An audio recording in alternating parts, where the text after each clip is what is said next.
おはようございます. We're going to talk today a little bit about exploring systems with Open Telemetry and Honeycomb. So first off, a little bit about me. I work at Jack Henry, which I work on backend distributed systems services and observability. And I'm also part of the type level steering committee. So a little bit about Jack Henry Digital, which is the section I work in. We have 250 plus services deployed, and they're all containerized, running in K8s and Azure.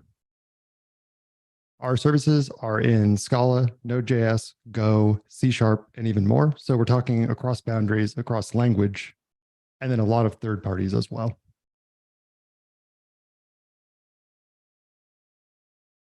So to kind of talk about observability, we need a definition. And the definition on the screen is from the book Observability Engineering. I won't read that word for now, but for observability, we need the ability to slice and dice our data and answer what's going on in our system without defining that already. So right now you might be used to metrics where you create a graph for an exact thing that you want. So that might be like CPU. But what we need is the ability to actually explore our data and explore our systems while they're in production.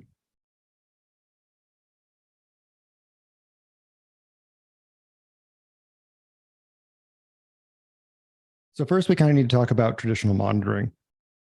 This might be things you're doing today already. So it's usually oriented towards our infrastructure level, which that might be looking at your memory, your network I/O, maybe your CPU.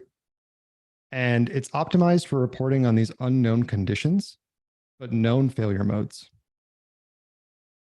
The thing that's an issue with this is that it's low cardinality. If you put something like a user ID in there, Prometheus or Grafana will actually end up usually failing. And these are aggregates. So we're getting the data every 30 seconds.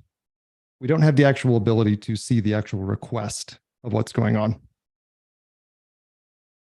And the biggest issue as well is if you need a new metric, you need to go redeploy. So we need to make a couple definitions first as well. We have structured logs, which I'm sure a lot of you are familiar with. They're arbitrarily wide events that are wide and dense. And what I mean by that is the key value pairs on them can be infinite. And a metric is just a single number with those wide events as well, right? We have tags that are optionally appended, and we're able to kind of change what those tags are. The big thing there is things like Prometheus and how the database there works. You can't have high cardinality data. And a span. So spans are the event like the above, but with a start time and duration. And then we have a trace, which are directed acyclic graphs of spans.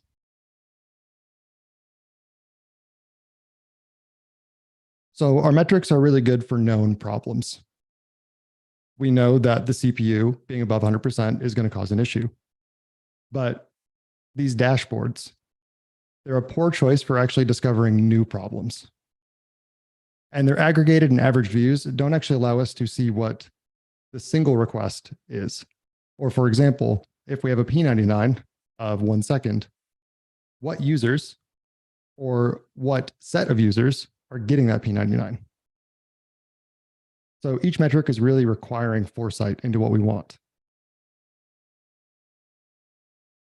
So if we look at a span, we have a trace ID, which is just a unique ID. So it's like a request ID. We have the span ID, which is just a unique ID for that individual span. The parent ID, which is who it is childed to. The timestamp of when it started. And then how long it actually took to finish. So for example, on the left-hand side, there's a tree structure where each of those nodes is a span. The root span is A. It has 2 children, B and E. And then B has 2 children, C and D. On the right-hand side, you can see what maybe some UI would usually look like with where time is the x-axis. And you can see the children all the way down. And we'll get to a better view of this in a little bit. So for tracing, we're talking about these connected spans that are causal, and they draw a timeline. So your logs might look almost causal, where you might have a request ID and you're depending on time and sorting by that. But your metrics are not causal. And your familiarity of your logs and dashboards doesn't really work for the new person on your team. They would need to kind of go through the same training and the same scars that you've gotten. So we also need a way to think about how we're going to debug this way. We're going to be debugging in production or maybe in your UAT environment. So we need to look at like what issue has been stated. What is the exact problem that we've talked about so far? Then we verify the statements hold true and we visualize it. We then might slice that data by dimensions or high cardinality data. Maybe we ask what hosts are having problems. Then we go back to 2, we verify, and we visualize again. And we'll keep slicing bit by bit.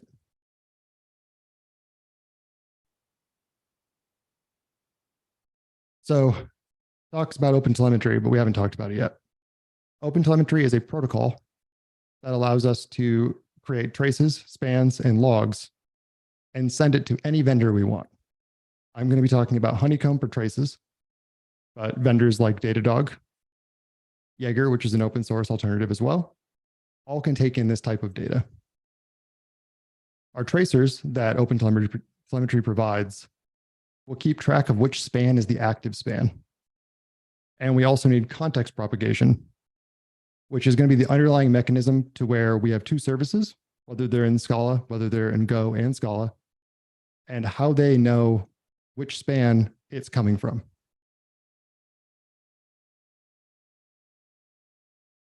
So we have monitoring, we have observability.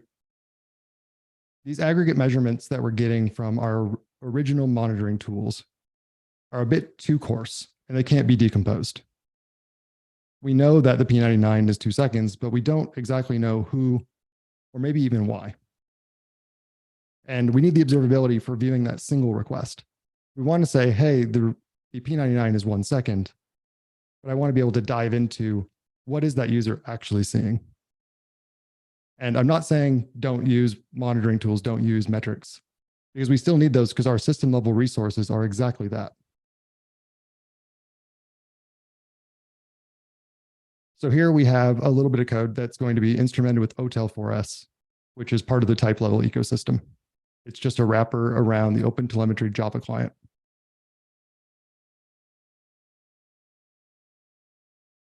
So we have a user database where we can read a user. We have an institution service client where we're calling a service and getting a list of users for an institution. And then we have an algebra that combines those 2. We're going to get all the users for a single institution ID. So here we have the definition and the actual implementation of each instance then. So for read user, on the apply method for user database, we require a tracer. So we require an instance of tracer to be around for F. And then we're going to span that. For when we read the user, we're going to span and create a span named read user from DB. It's going to have a key value pair, which is an attribute for user ID. And then it's going to time whatever we do inside of that closure or where span is at. In here, we're just going to sleep 30 milliseconds. And we're going to add another attribute onto this span of what username got returned.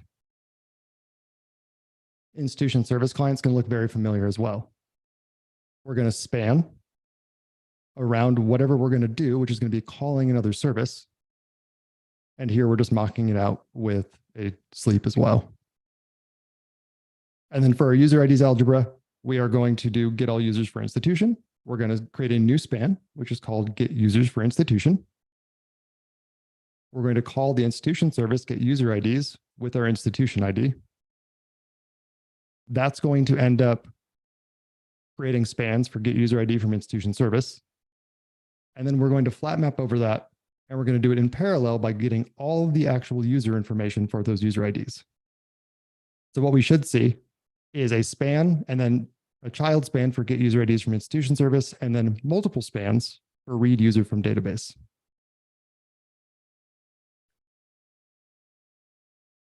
The IO app here is just like our main method. We have an hotel 4S implementation up top.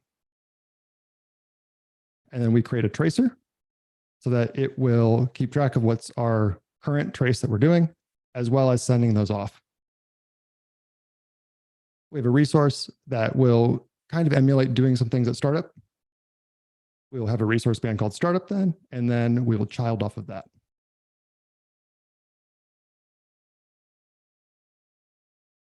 So here's an example in Jaeger. This is an open source tool. It's free to use. Notice that at the top, we have the trace example startup. That is the lifetime of our application. Maybe that could be a lifetime of a request in HTTP4S. The acquire is then also traced as a single span. And then a child of that is use. So after we acquire, we can use. And we have 249 milliseconds there. Get users for institution starts. And then immediately after, there's a child for get user IDs from institution service. So in that though, notice that the tags that we added for institution ID are on there. And the same thing for read user from database. And we can see that all the read user from databases are in parallel. Notice that they all start right about the same time. Once they finish then, the release happens for 107 milliseconds.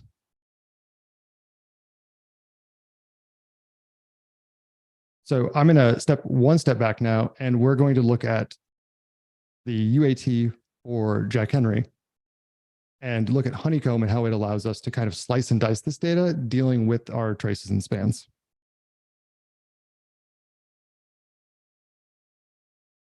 So this is a query page for Honeycomb that allows us to look at service spans.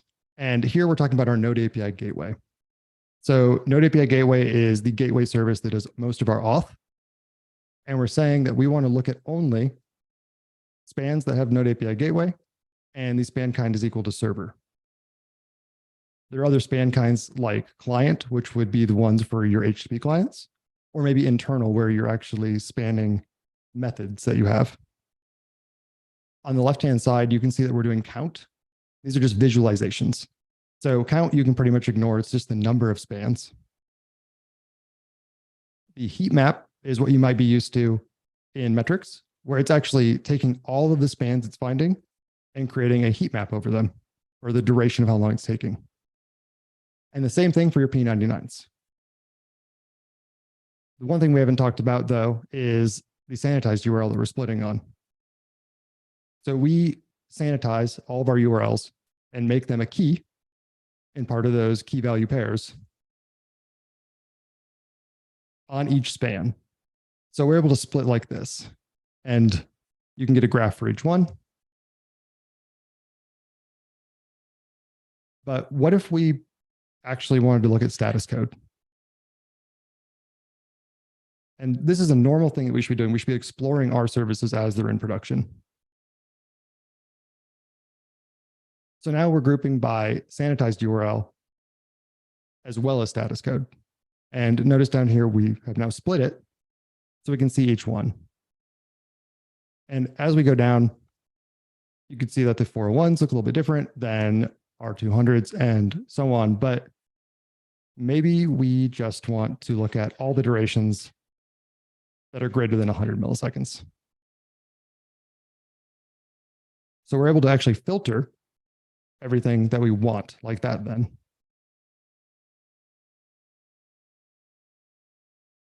So then looking at that, we're able to go through this. And let's say that we just want to look at, we'll just choose this one for now. So we're going to only look at the sanitized URL node profile photo. And based on the data we can see right now, these durations look high. I don't think any of us can tell you exactly why they look high at this moment, but there's a feature called Bubble Up that allows you to say, these ones look weird, and we're going to highlight them. What this is going to do is it's going to compare all of the key value pairs that you've added to that span in the box and compare that to everything outside of it. So usually this will result in some kind of information that we usually didn't know. And for example, on this one, 75% don't have a username.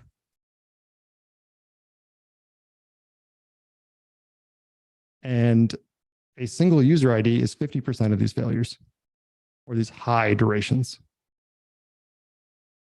This isn't really something that we can usually do with metrics. We can't dive down. But let's say that we actually really want to know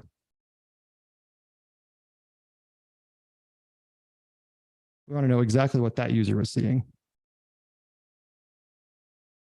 So we can only look at that user. And let's just take a single one.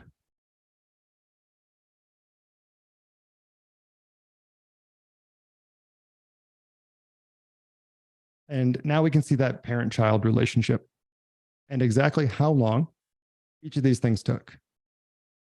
So notice on the right-hand side, we have the key value pairs that we've added. So what we do is we add a lot of our JWT values onto the span itself.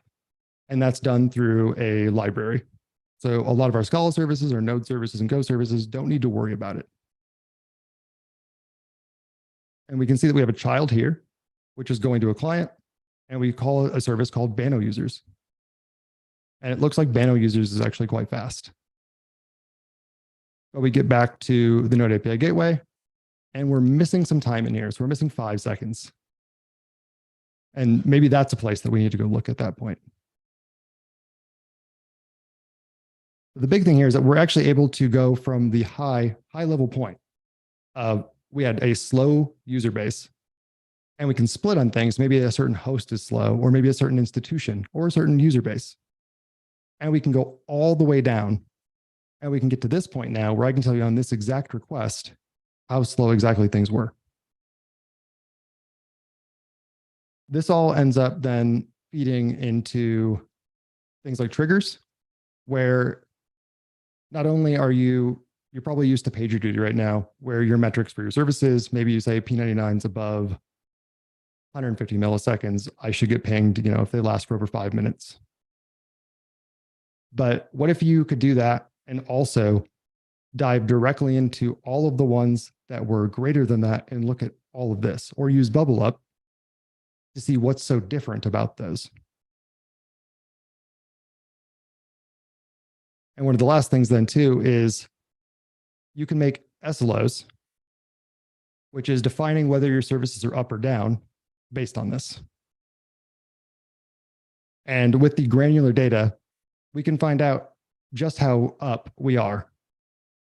So for example, on this, we have a service called Accounts API. And as long as the service is less than 2 seconds in duration and returns a 200 status code, it's quote unquote up. One thing to note is we deal with a lot of third parties, and banking software in general is quite slow. But with this, we can actually define what we mean by up, and we can explore these services when we're in production while we're having an incident. One of the final things I'll show you really quick then as well is there's a service map.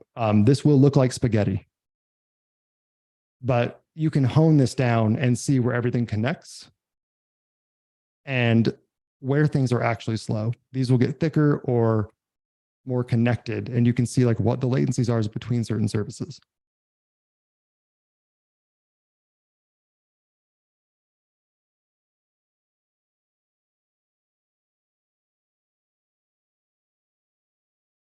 I kind of implore you all to either look at OTel4S. There's Natchez done by the wonderful Rob Norris. There's a Natchez HTTP4S OTel library as well, done by Chris Davenport. Honeycomb has a free tier that you can also open. You get 20 million free events per month. So you can send all of your events that way. There's also Jaeger. And this is not just useful for your distributed systems, but you could also use them in your single apps as well.